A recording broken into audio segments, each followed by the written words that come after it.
Welcome to our budget presentation and our forum to introduce those worthy and brave, yes, I was trying to say the right word, brave individuals who are running for the library board. We enjoy these presentations and we're looking forward to everybody being elected. So without further ado, I'm going to turn it over to Kelly, who will make her budget presentation, and then the candidates will speak.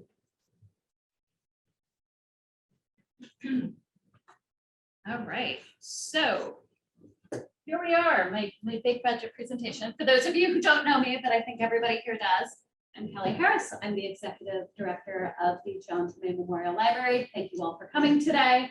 And we're going to talk about the proposed budget for fiscal year 2023.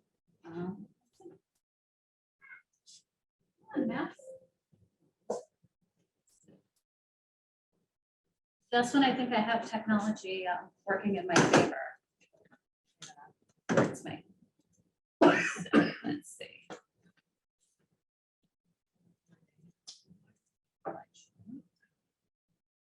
Okay. So the proposed budget, what we are looking at is money for operations is about it's $2 million, about $2,200,000, a little bit less than that. The money raised for the debt service is $905,000. If you remember, you guys voted on that many years ago in order for us to renovate and expand the library. So your total tax levy proposed for 2023 is $3,093,732. We also have about $123,000 in library generated funds. That would be things like interest on investments, fees. So fees are things like photocopier fees, which are really more of a pass through. And then also we don't collect fines, but we are allowed to collect other libraries' fines as part of the Suffolk Cooperative Resource Sharing Code. So sometimes we have some income from that as well. And then also some donations. We have designated programming money. As many of you know, the Wagner Teen Writing Program is fully funded by donations. So that money is also in there as well. So our total income to operate on in 2023 proposed would be $3,216,932. In terms of salaries, it breaks out to just over $1 million in salaries, about $600,000 in employee benefits and payroll taxes. Library programs and materials is $230,000.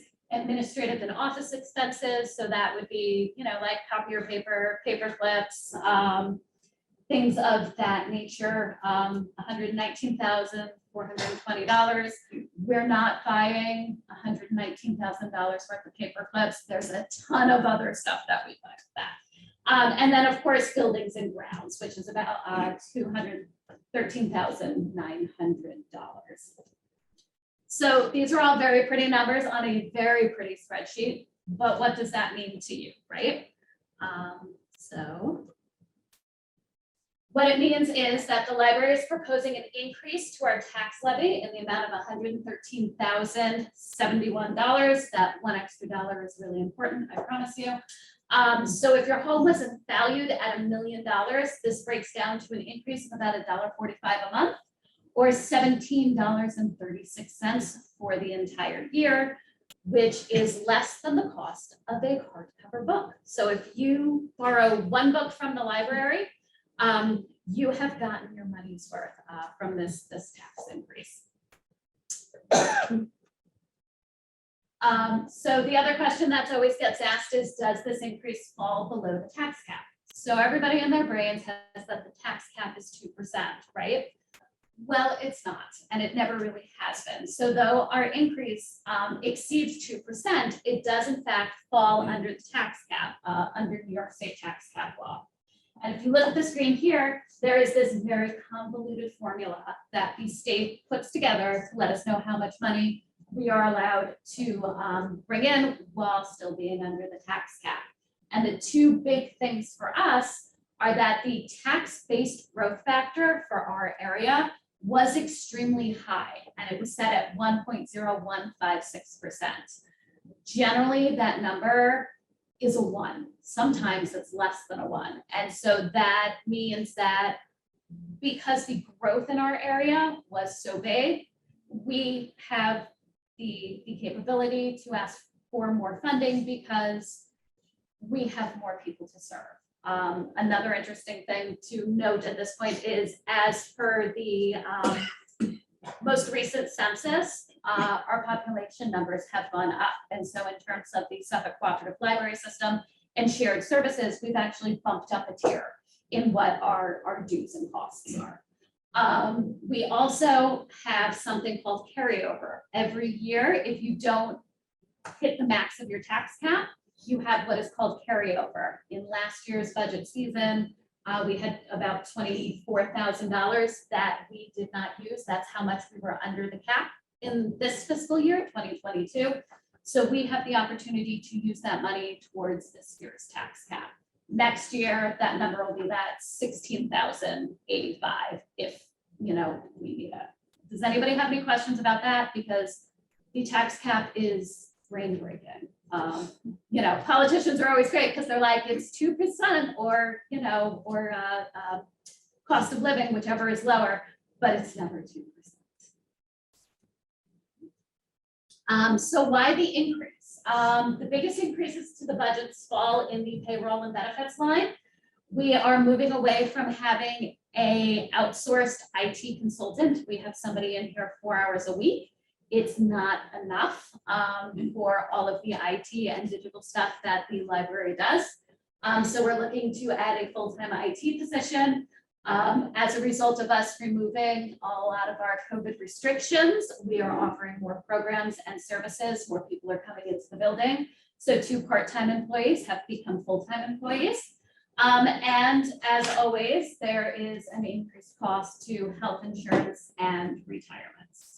The other drivers of the increase in the budget include, and I spoke about this a little bit in having additional staff come in, reinstatement of services and service contracts that we did not have during COVID. So when COVID was happening, we did not pay the service contract for our interior security cameras because nobody was really in the building but the staff. So we have put that contract back into place. Also, we are now again circulating museum passes. Those are not free, they come at a cost. So we're starting that back up again, or we have started that back up again. We are also offering more adult programs, you may have noticed, more children's programs and more teen programs. So all of that has the unanticipated cost of more staff in the building, so we can serve more people, and then also more materials. Finally, we also have an increase to our general building insurance and an increase to meet the demands for digital content. So the fun thing about the John Jermain Memorial Library, even though it's one of the smaller libraries in Suffolk County, it is one of the biggest users of the shared e-resources through the Suffolk Cooperative Library System, specifically Libby. Some of you might still be using Overdrive. I'm sorry, Overdrive is going away. You're going to have to switch over to Libby. But that's your ebooks, your e-audiobooks, as well as Flipster Magazine, which is digital magazines, and Hoopla. Hoopla is digital books, ebooks, comics, kids books, cartoons. They also do some documentaries, and Canopy, which is films and documentaries. So our digital use is going up, up, up. I think a lot of that is also related to people are back to commuting to work, and so they're downloading their ebook to listen to on their drive to the office. So that is why we are asking for an increase. So the other things that the operating budget will provide for the community is research assistance. We have a team of highly dedicated librarians. They're very smart, and they can help you with any of your reference or technology questions. Public computers, printers, scanners. We recently added a microfilm, microfiche scanner that you can also use to scan your slides. If you have those little slides, and digitize them for your collection. Books and media being DVDs, physical audio books, things of that nature, circulating museum passes, Wi-Fi devices. If you didn't know, we actually circulate hotspots, but we also circulate sort of a little computer kit with a Chromebook and a hotspot. So if you don't have, if your computer breaks and your internet's not working at home, you can come here and check out a Chromebook and a hotspot and move forward with your day. Programs, films, concerts for all ages, downloadable digital resources, classes in how to use the computer and other new technologies. I think some of you in the room participated in our 3D printing program, which was offered earlier this year. And then of course, our quiet spaces to think and dream. One of the great things in libraries is that they're really a third place, and they are a place where you can sit and rest and think and dream. And so we're happy to provide that. So the budget vote is Thursday, September 29th. It is from 10 a.m. to 8 p.m. here at the John Jermain Memorial Library. It will be in this room, and the crane that is outside that was supposed to be delivered tomorrow will not be here. So you should be able to pull up into that 15-minute parking, vote, and head out on your way.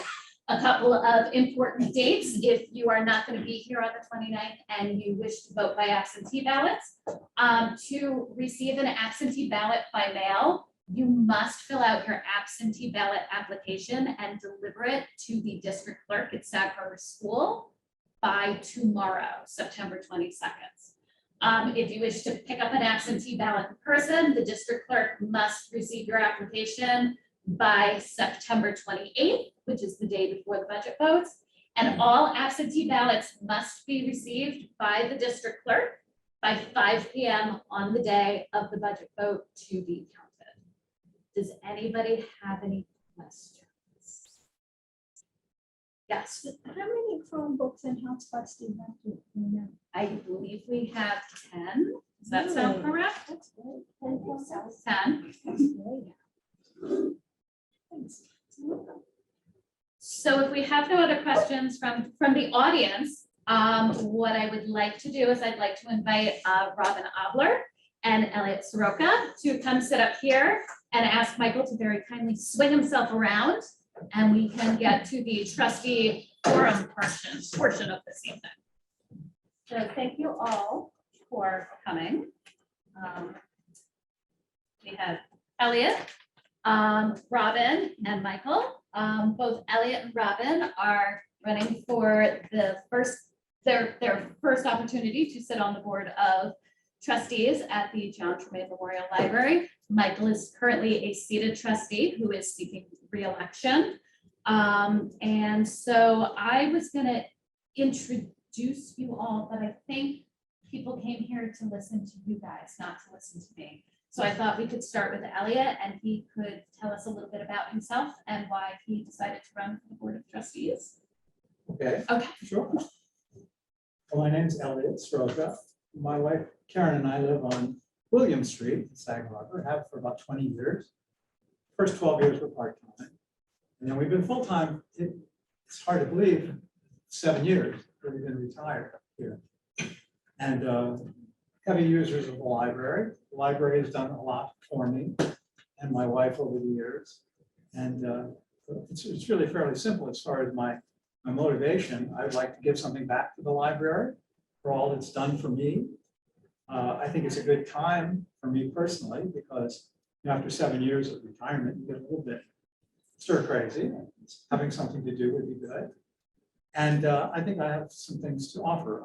My career was in management of large nonprofit cultural organizations. I was the executive director of Tillis Center, which is at LIU Post for 29 years.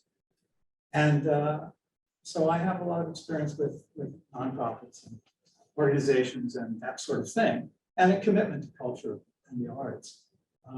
So that's pretty much it. I think I'm particularly excited about this time because, you know, I and the rest of the world are coming out of COVID thing, and I'd like to get out and meet people and go to meetings, and, you know, mingle a little bit. I've also, you know, would love to re-engage more with the community, the village. You know, we've all been walking around, not seeing each other really and not talking.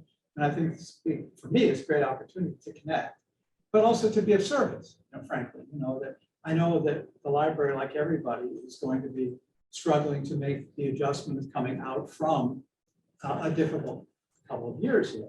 And of course, a new director, it's an exciting moment to come into an organization. So that's pretty much my story.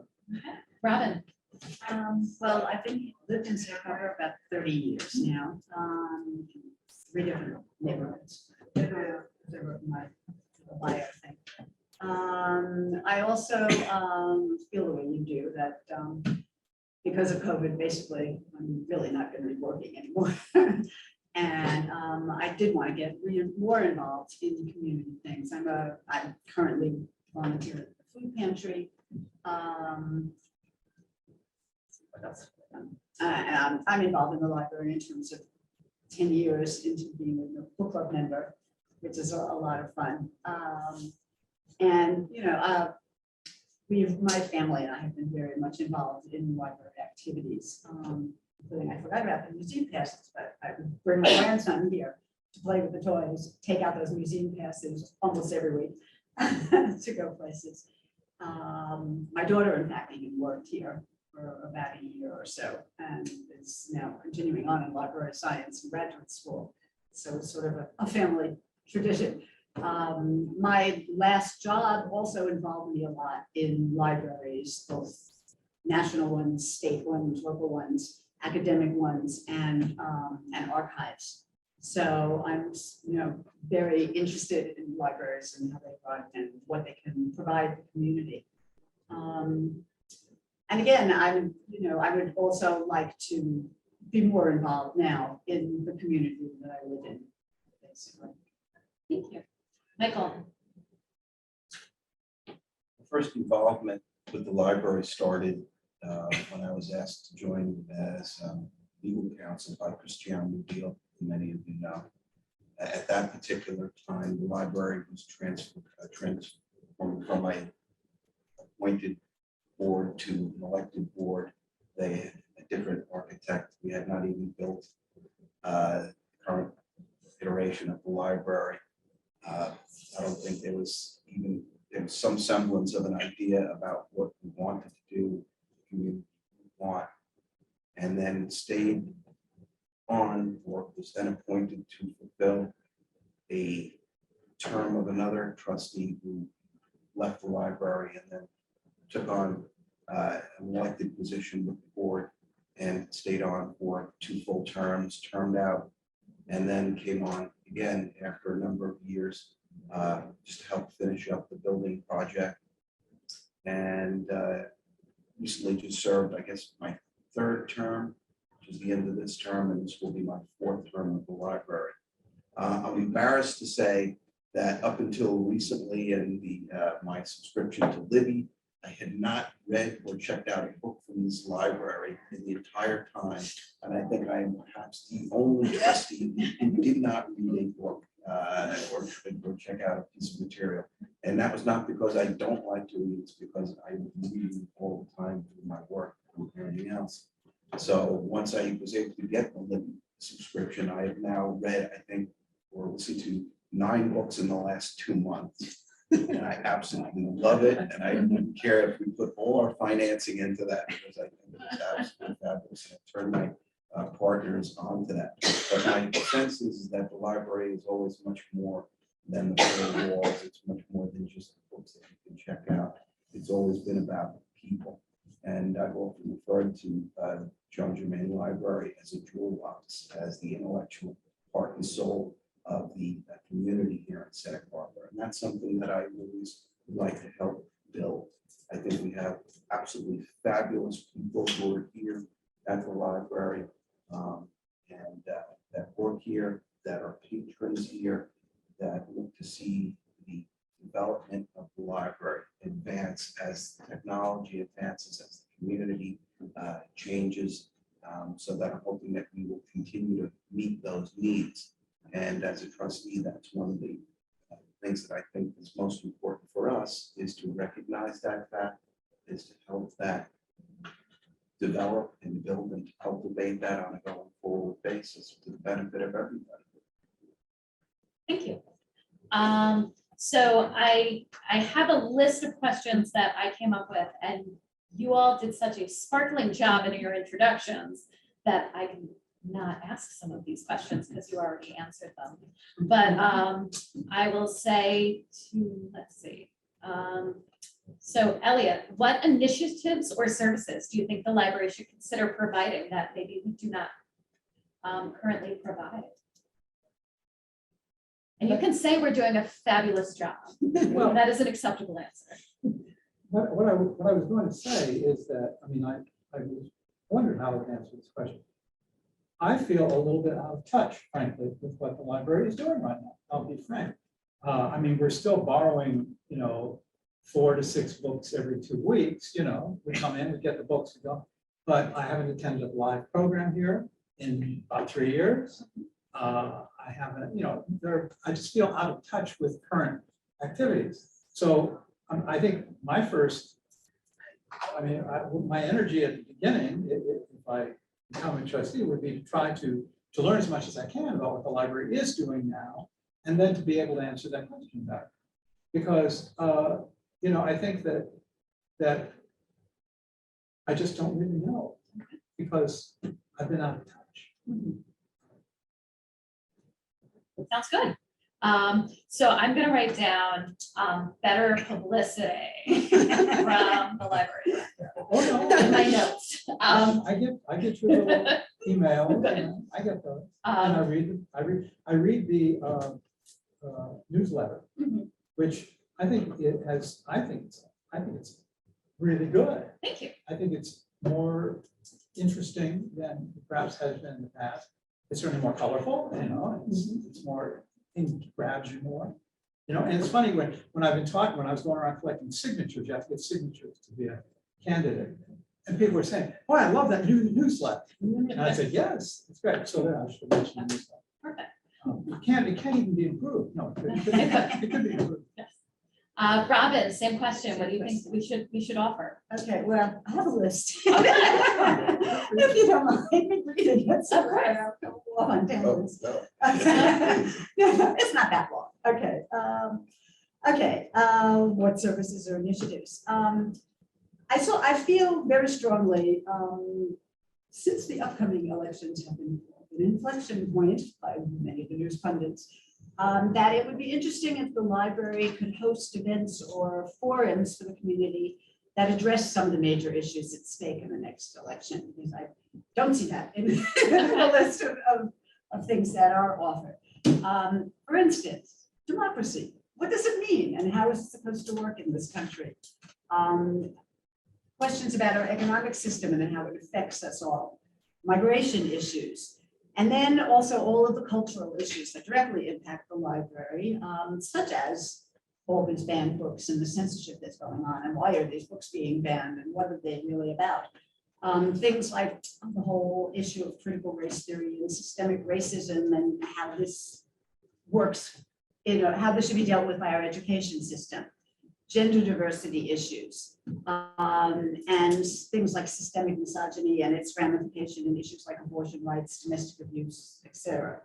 I was thinking that perhaps the library could sort of sponsor short-term reading groups or book clubs about some of these issues, by maybe suggesting books for each topic, pros and cons or different perspectives, and as a jumping off point, and maybe having some sort of experts on both sides of all of these issues come in and talk to people about it.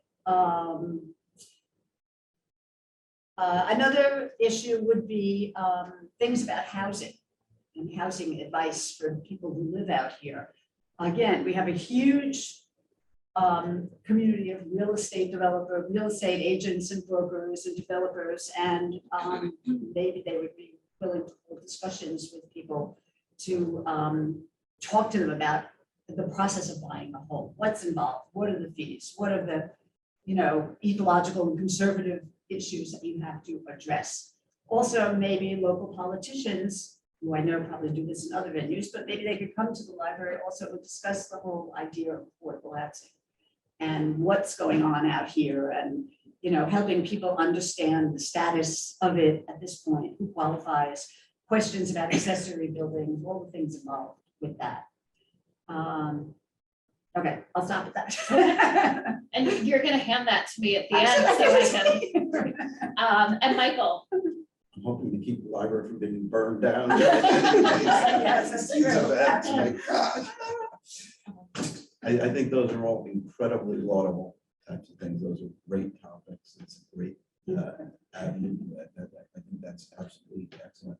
And I think that fits into one of the things that I would like to do. I've always been insanely jealous of programming that has been offered by places like Hampton Library, by East Hampton Library. I've talked about this with several board members about making us more public facing.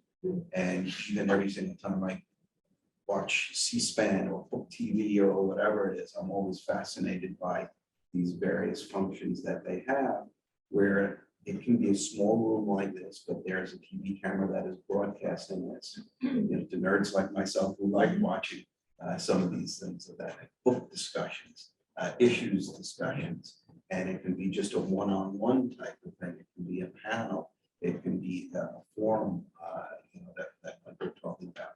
But I think that it should be done also in a collaborative fashion. You just don't sit here alone as an insular entity. We have to realize that there are other organizations here, whether it's Base Group Theater, whether it's, movie theater, whether it's the historical museum, and things of that nature. And I think that would be really great for us to spearhead some of these collaborative efforts along these lines, along these programming units that would include some of the things that you and Elliott, had discussed. Because I don't think it's just us and what we can do here. I think it should be more community based, because I think, we all rise together with something along those lines. so I'm gonna start at the other end with Michael.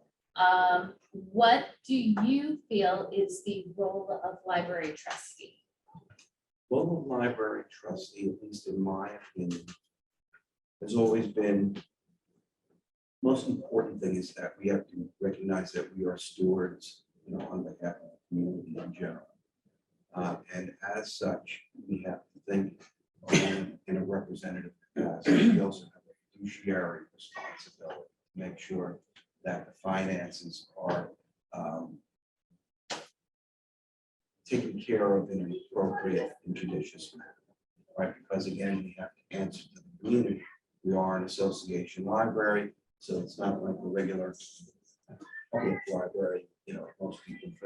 Most people ask, what is an association library? And we're kind of semi-public, semi-private in one aspect of it, but we still do collect tax revenues. We don't collect tax revenues, but we receive tax revenues. And we disperse monies, and we are public, we're 501c3 organization. So our returns, our income, our operating is all subject to public activity and public scrutiny. So as a trustee, our primary responsibility is to be accountable, because that's what the public is asking for when they're looking for finances, when they're looking for the operation of the library. Apart from that, there are any other things the trustee helps with. The collaboratively works with the director and with the members of the other boards with a direction, with a vision for the library too. And the last thing I think is important for the trustee is not to get in the way of the director, not to get in the way of the people who work here. You have to have faith in the people that you've selected, and confidence that they know what's best for the library and the operational type of thing. So I don't think that we should be involved in the nitty-gritty day-to-day type of decisions, but we can still keep an an overview of everything that goes on and be there to assist the director and the staff at the library to advance the library and their objectives. Robyn. I would agree with all of that. I mean, on a general level, I actually looked it up, and what is a library trustee? And according to the New York State mandate, it's to be committed to both the physical property and resources of the library and services it provides. Another way of saying what Michael said is also to be an advocate for the library and for the community that it serves, which would also entail connecting with the local groups in the community and finding out what they want from their library and can the library do things to meet those kinds of needs. So that's basically all I want to add. Elliott, do you have anything to add? Yeah, I think that the issue of the trustees providing an assurance to the taxpayer, to the community, that funds are being used properly, that you know, the organization is being run in an appropriate manner. That's, and looking at the finances is one piece of it. The more complicated one, and it kept coming to my mind listening to all Robyn's ideas, is there is a sense in which a trustee is helping to oversee or to ensure the contribution of the institution to the community beyond its, what are we talking about when we're talking about that service? I mean, Robyn is talking about expanding the services in the direction of being more of a community forum, hosting things, talking about ideas. It's very exciting stuff. And you can say, well, to what extent is the function of a library to encourage people to think about and talk about important issues? And how do you do that without being a political player? This is what I think is interesting. You know, because especially we're in a moment now where we're talking about banning books, we're talking about closing libraries, all this kind of stuff. And what is the library's function in terms of encouraging people to think about and to deal with issues and to help make the community better?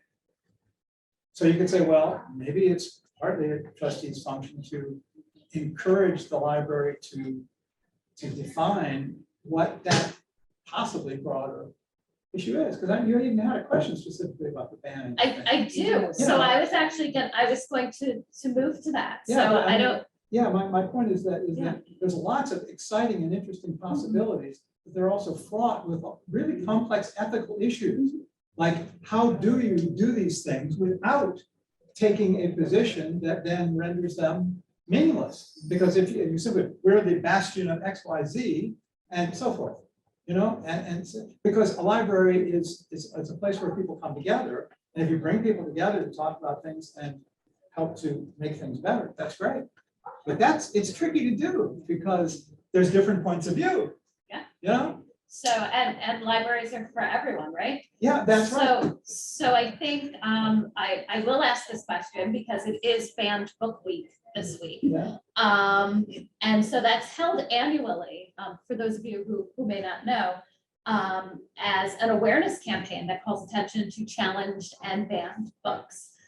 With challenges to materials in schools and public libraries nationally, and recently in Suffolk County at the Smithtown Public Library, where they banned displays during Pride Month, which they later rescinded. What do you feel is the role of a library trustee in addressing material challenges locally, or even on a state or a national level? And it's not an easy question. No. No, because when you ask the question, you got to be prepared to give a specific answer to it. Yeah. So when a member of the public says, what is your position on this, Mr. or Ms. Trustee? Yeah. You have to give it. You're not going to take hemming or hawing one way or the other. So if any of these topics we bring up, we have to make a determination. Is it me as an individual that is giving you a response, or me as a trustee that is giving that response? So we're fortunate enough that at least I believe we live in a relatively very liberal community. I mean, so we don't have a lot of fears and concerns with a lot of these things. But with these types of discussions comes possible exposure, possible repercussions, which might not be welcome in any type of, setting or forum or whatever it is. So whether it's protests, whether it's hate mail, whether it's threats, or even something as fair as a democratic election where people come out and vote against trustees who have taken a certain position one way or the other. So these are, you hit it on the head. Any of these questions are fraught with, big and potential problems. I think without saying more, we each know where we stand with regard to these particular matters. But again, when you're inviting a question and you're inviting an inquiry on something like this, we have to be prepared to answer that question, and we're not going to dodge it. Yeah, well, maybe part of it is the dynamic of what it is that you're doing. In other words, like if you look at the library as being a place where, like for example, if you look at the library as a venue where you bring people together, you're talking, for example, about some different points of view, bringing real estate people in to talk or whatever. I mean, if the library were able to host bipartisan, what I'm trying to say, open debates or forums or whatever, and remained a neutral party, then that seems like an appropriate thing for a library to do. But then you get to the question of what is the individual trustee's point of view, and what is there a library point? Can a library have a point of view politically? That's another question. But at least there'd be nothing wrong with encouraging discussion. Well, I think also, isn't like the mission of a library also is the dissemination of information. Yeah. So that everybody can have information to make their own decisions about things.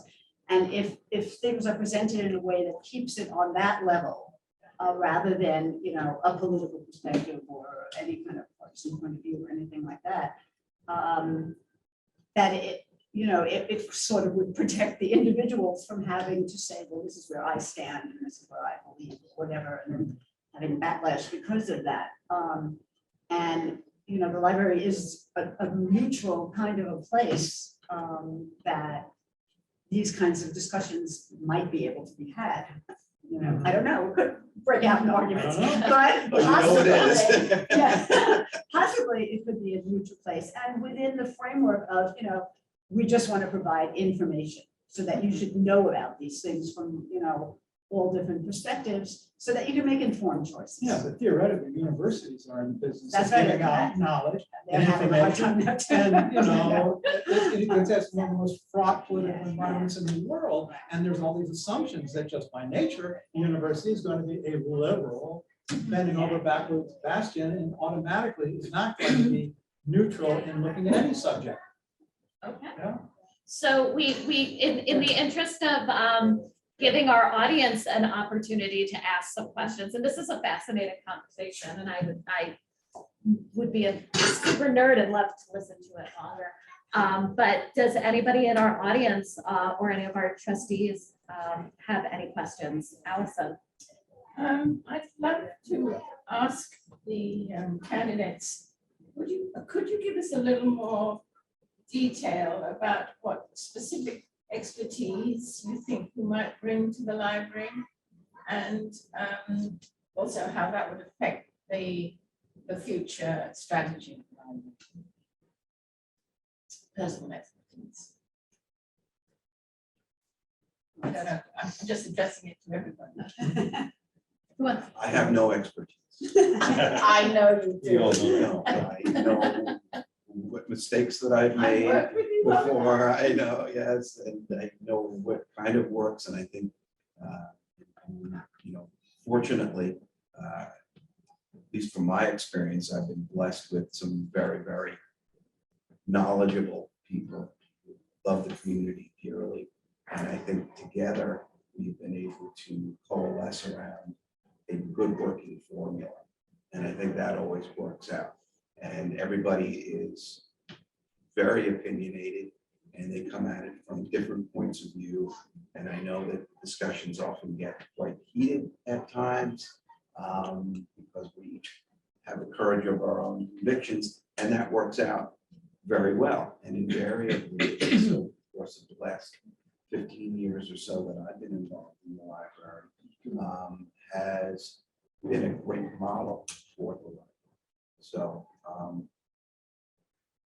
you know, as far as my expertise or anything of that nature, I just know from my professional perspective, it's always good to listen to other sides. You can be very zealous with regard to your own advocacy, but you have to respect those people who are equally or more zealous than you are with regard to any state positions.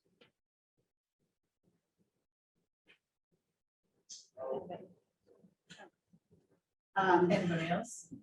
I guess I'm the person with the least amount of expertise in terms of being on a library board. But Not necessarily on a library board, but what expertise you have and you bring to the library. Well, I sort of wrote a little thing in terms of why I am running. And I think it's just the fact that I'm a huge proponent of the importance of information that everybody needs in order to make relevant decisions about the world, especially considering what's going on in the world today. And I, again, greatly support the library's mission to provide access to information to the community it serves, especially in this current day with all of the issues that we're facing. My perspective, I think, stems from my graduate education in anthropology, where I think I had a very good educational background in learning to be a critical analytical thinker and looking at various perspectives, and as well as being a teacher of anthropology to college students, and experiencing that when students were given information about something, there would oftentimes be this like aha moment when they suddenly could understand an issue that they never thought about, or they had some preconceived notions about, and suddenly they knew, you know, well, here's another way of looking at it, or this is what the background to it is, and this is what the context of this issue is. And I've had similar experiences with friends who have different perspectives or understanding about current issues, and that just talking about the information about how things actually work or came to be can be a great tool in dispelling preconceived notions that people have and ideas that might be based on sort of biases or belief systems or just different ways of thinking about the world, which maybe, you know, have led us into this quagmire that this country is facing right now. You really want to go down that. I mean, I don't think, you know, I mean, but I would not, you know, I would not bring, you know, that kind of hammer to any kind of meetings, and I'm certainly willing to listen. I think having been trained as an anthropologist too, it has made me into somebody that, you know, I listen. And that, you know, I'm willing to hear different perspectives about things and hopefully try to understand them. So that would be one thing I'd say. Also, I'm a very pragmatic person in terms of, you know, it's something getting things done you know, and being organized. So if that's something that's necessary as a trustee, I think that I have those kinds of qualifications as well. Elliott. Well, let's see. I think from in terms of specific skills or expertise, coming from my background, I mean, I was director of Performing Arts Center, so you know there are certain kinds of things that say, well, what are the parallels or what are the points of commonality between that and a library? I mean, I was a venue. You're a venue. The library is a venue. It's a place where people come together and they do something and then they go away. And they're influenced by what their experience of coming there And increasingly with live programming, you're doing the same thing of getting people coming into the library physically is a good thing. I mean, you know, the theater has managed now for whatever is roughly 100 years to survive the fact that there are other ways for people to get entertainment, right? And libraries, of course, it's, you know, I mean, how many times people talk about the performing arts being dead because, you know, of television, radio, recordings, all this kind of stuff. And books, I mean, you know, it's a whole other thing. Anyway, my point is that in terms of aspects of operation, I think there are a number of areas that were specialties of mine, public relations, marketing, communications with the broader audience, advocacy to government, advocacy to other community organizations is something that was always part of my work. I'd love to be involved in that here. Working with, as you mentioned, working with other organizations, cultural organizations here, Chamber of Commerce, those local interests. Again, not necessarily from a political point of view, but in the interest of just everybody working together and helping each other. And those were things that were always a big part of my job, was being that community face of the institution and helping to advocate and project the library theater's role in the community and enhance that. Let's see, we have just a few more minutes. If anybody has any other question. I do. Yes. A big population that this library serves are very young children, school-age children, teenagers, college students. What can you bring to this board in the library to advance the programming and the services we offer? To that specific constituency. Yeah, you're a big part of the community. I think it depends on how you define young children. But, you know, we have programs here like infants that come in, come in with their mothers, whatever, and then we've got the early readers. So I would say, why don't we say, children of all ages, elementary, middle, high school. Historically, I think we haven't had a problem drawing in younger children, preschoolers. I think even elementary school children. I think a bigger problem for us was getting the tweens and teens involved and keeping them actively involved in the library, and even the young adults, because I think there's a huge span of population that either you're not reaching, or a combination of they are not interested, or we're not offering anything that is attractive enough to them to actively engage with the library. And this is something that has been going on for years and years and years. So that's something I think we should really be focusing on, and we've often talked about it. And there's got to be a mechanism or a plan or some way that we can cover that underserved segment of the population. Because that I think will help enrich, the function of the library as well as everybody else.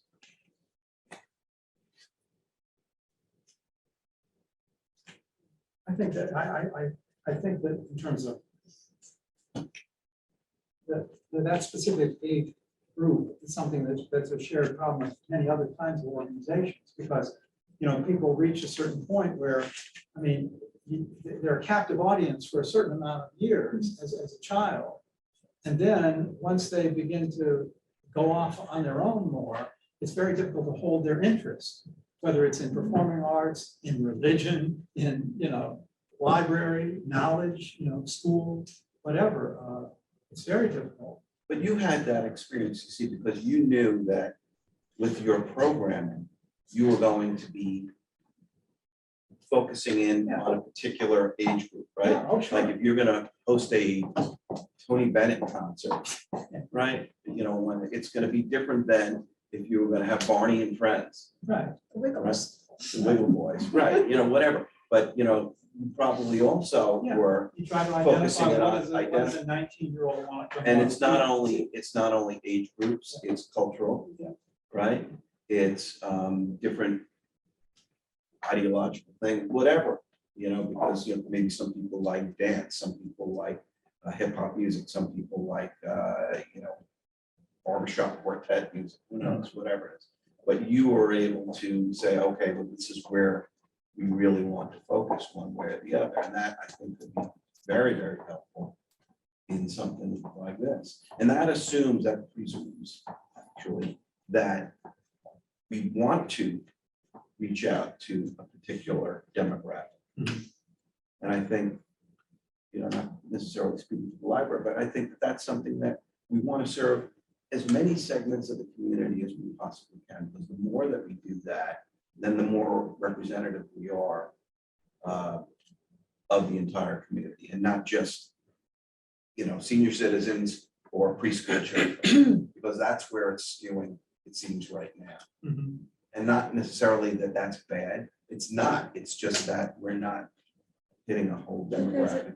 But that demographic is also one of the smaller demographics here. I mean, the number of Yes. people who go to college, who leave, graduate from Pearson, go to college and move back here full time is very small. They're just not there. The people are not there. But I'm wondering, is there an interaction between the library and the school There, in terms of what things are needed by the schools? Again, in terms of, what are the interests of people at certain ages, so I would say that there is, and I'm just very conscious of time, but also us sort of getting a little bit in the weeds. But I think it's an interesting discussion. We do have a very strong relationship with our school. I would say that libraries in general, locally and nationwide, their two biggest service users are parents with small children and senior citizens. That has always been the demographic. I find here that we actually have a really good group of teens who come use the library, even if it's as a skate park, right at 6:02 as we're walking out the door. But I guess they're using the library. And also that, the older students get, the more obligations that they have. So there's sports, there's theater, there's those different things. So it's interesting. And I look forward to having that conversation on a trustee level at a meeting later down the road where we sort of look at how can we provide better services to that demographic. Does anybody have any final thoughts that they want to share, or maybe a final question? Yes. I actually do have one. So I moved to Sag Harbor about 5 years ago, and I graduated from Pearson. I have siblings that currently go to the elementary school and the middle school and the high school, so I'm covered in that sector. I think in terms of like bilingual programs and just gathering that data actually from that underserved group where, I remember coming here as a teen and just really being enraptured by all of the activity that was going on. Is how do you actually collect that data as trustees from the demographic that you aren't serving necessarily, not because you don't want to, it's just a lack of interest or sort of trying to strengthen that partnership between the school, because I think that's incredibly important. I think in college applications are coming up, like people start to use the library more. But I found that in my own experience, there was a little bit of a lack of communication or just really trying to bridge that gap. So essentially what it boils down to is how do you communicate with the community that you're trying to serve or the groups that you haven't necessarily represented before. So that's always sort of the problem, right? Like there was a Pew Research study that basically came out and said everybody loves their library. They think it's great. They just can't articulate why they love their library and why they use their library. So it's great that everybody loves and supports their libraries, but there's sort of this block in communication, right? Which I think you're talking about what the library is and does versus how we get that out to the community. And when COVID happened, a conversation that has occurred amongst many of my colleagues and I, other library directors, is we've been building libraries as community centers and places to go and places to meet people. And when you don't, for as great as digital programming is, when you don't have your physical building to bring people together, what is it that you do? And how do you communicate to people when nobody is out and there is this huge digital divide? So I think it's always a little bit of sort of throwing jello at a wall and seeing what sticks and what doesn't in terms of trying to reach those underserved communities. It's looking at your programming and saying, okay, are we providing programming for the audience we have, or are we providing programming for the audience that we want to have? And it's really, you know, a lot of it is networking with other libraries and seeing what it is that they're doing and what works, and reaching out to the school and other local organizations. And then, you know, getting a couple of teams in here and sort of getting them to bring a friend, right? Like, we have this really cool program, you had a great time, like, let's see what else you can do. Like, we had a group of kids who used to hang out on the front steps of the library and drink 2-liter bottles of Mountain Dew. I'm sure their parents would die if they know that I was, and eat cheese doodles, and they would be hanging out all day. And, you know, my sort of response to them was, hey, it's cold, why are you guys out here hanging out? Do you want to come inside?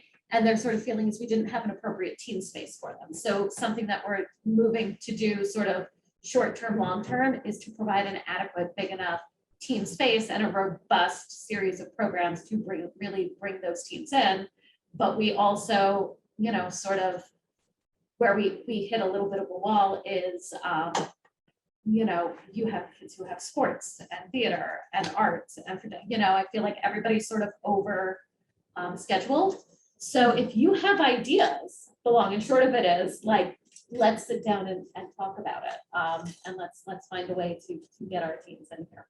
And I think that was really me answering a question instead of our candidates. So I apologize, but thank you. Was your for that question more towards youth and teens, or was it more on a cultural basis? It was both, actually, yeah.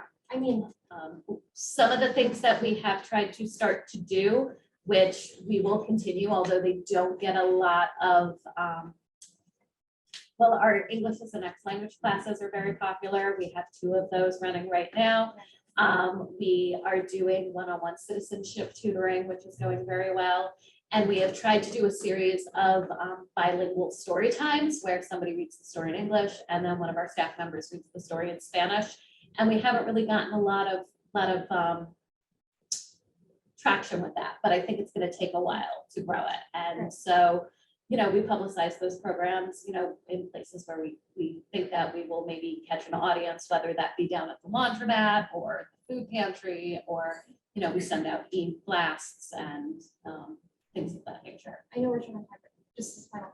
Is there any other social media that the library uses? Like, you know, you guys email and then. So we have email, we're also on Facebook and Instagram, and the staff who are in the audience are gonna roll their eyes, but I live in a world where I just want us to have a TikTok. Yes. Yeah, I So. agree. Okay. No, that I was wondering. So, what platforms you guys use? Well, what sort of thing would you think would be useful? Well, I think the way that I found out about this trustee meeting was through the email blast. And so, and then, if I'm being honest, I check those every once in a while. If there's a keyword in there that sparks to me and how I want to utilize the library, I'll go ahead and read further. But I think TikTok is just such a driver. It's really reflective of current like social trends and just it's the community as a whole, but it's just, you can magnify that into a more global perspective. And so I think what other companies are finding, but I think what's really unique about a library is that I think there's a certain level of not censorship, but you know, you can't participate in every single trend, but those who are seeing a lot of movement within that. And so I think trying to attract the younger audiences, I know the trustees do as much as they can, but I would love to know more about how you gather that information, because I just think there are certain things that will only be targeted, like TikTok is targeted towards me, and there are very few adults that I see that actually use it. And so I think when bridging that gap, it's sort of like, I wonder what outside point of view, and you know, as far as I know, I would love to see more of my peers here at the meeting, but I don't. So. Well, it's I'm helpful curious to have see. your opinion because we're just a bunch of old folks. Yeah. Most of us using Facebook or our dial phones, you You know. guys are so- very eloquent, and I just was absorbing it all, so. No, but it's very, very helpful because if we can't find a medium we can't get the message out. As good as the message is going to be that we send out, if we're not reaching a target audience, it's useless. It's moot, yeah, I agree. And I'm just curious about, I mean, we have the book bike and we've got other things that we could actually, that are mobile, that could go to you. And where, I mean, it used to be the kids hung out at the 7-Eleven. That's gone. Yeah. So a lot of it feels like where are the places? I feel like one of the things is, and that's sort of a little bit out of the library's control, but it's just timeline. Like it takes quite a bit of planning to set up a program and to make sure that it's going to gain traction. And like you mentioned, there's a fiduciary responsibility to that. And so you don't want to waste funds, but then you're also planning this really grand event that doesn't get a lot of traction. It's just because trends are how teens or young adults move. It just goes at a much quicker pace. So I'm wondering if the approval process can be quicker, just in terms of their programs. And I think, we want to tick off every box and make sure that it's as great as possible. But I think trying to jump on the quicker timelines it's a key point. Yeah. And trying to get. But the best way to do it is always in person, have ambassadors like yourself who can Yeah. bring other people in Yeah. and then they'll bring 2 other people in and it keeps on, morphing that way. Yeah, and this meeting was very interesting, so I will be back. on that. No, great. please, and we mean that sincerely. I mean, because we're bumpering around, we're relying on what our kids are telling us or, what we're watching on the news or reading in the newspapers. Right. So this one-on-one type of interaction is incredibly helpful. Yeah. I mean, I will be back next month as well. but Perfect. I'm I'd excited love to tell hear everybody that. this. Yeah, I mean, so, we don't, and from our perspective, and I have a question of you, are we doing anything that is wrong by way of being intimidating or not receptive enough or not thinking in a certain manner that you think is alienating a segment of the population that maybe we could do better? I don't think it's purposeful, but I do think the library is a little bit intimidating. I think there's an abundance of resources and people can very quickly get overwhelmed. And so the demographics that I'm looking to target and that I want to see in my library are a little bit different than what I usually see. And so when I think about how I'm going to gather that information, it's like, sure, we can put up posters and flyers around places where people hang out, but I think word of mouth is just so important. And it's hard to sort of put that into a meeting. Like, let's put that in a meeting. That's how we're going to get word of mouth. Like, it's something more organic. And I think I'd have to reflect on how we can make it more of a structured idea, honestly. Just make sure that the points are being cast across in a really wide net. Because an age demographic is relatively easy because if it's young enough, you can do it through schools or other things of nature. If it's like a trustee meeting, I mean, I don't know how much influence there is over the school partnership, but like if you have history classes or literature classes, and students need community service hours, and if one of their listed community service hours was attending a meeting like this and making sure that it's really well publicized, that can be really easy. Parents can drop them off if you don't have a car, and then, if they can drive themselves. Parking's a little bit limited, but it's fall now, so it's more accessible. And I think it's things like that that bring the community in as a whole. I understand that we go off to college and we come back, but when we come back for finals, we want to see spaces where we can, have a complete quiet area and it's just college students. It feels sort of like you're within this community, even if you're not going to this in college. You see your old high school classmates, or just sort of like being able to book a room. I know there's a room upstairs. I'm not quite sure what it's currently being used for. Haven't gone to this for in a minute, but it's things like that. Just trying to book spaces, making sure we can put a classes. It should be fleshed out a little bit better, but I think those are the things off the top of my head. I love the idea of attending a board meeting, being community service. One of the things that we do a lot of here is have students fulfill their community service hours by helping to shelve or shelf read, or sometimes they clean, sometimes they help with programs, sometimes they organize Legos. So we do get students in that way, but I do also like the idea of sort of bringing those students in for some sort of community service think tank. What I'd like to do between meetings, because we're gonna move into our regular board meeting here shortly, is I just wanna give you my card and grab your information and, you know, sort of sit What's around your and name, pick by your the brain. Eileen. Eileen. Eileen Carrasco. Yeah. Eileen, it was lovely to meet you and thank you for coming. And you're welcome to, Yeah, and you're welcome to obviously stay for the second the- meeting. for the actual board meeting. Yeah. You don't have to if you've got other things that I have happen. a commitment, but I wanted to make it here.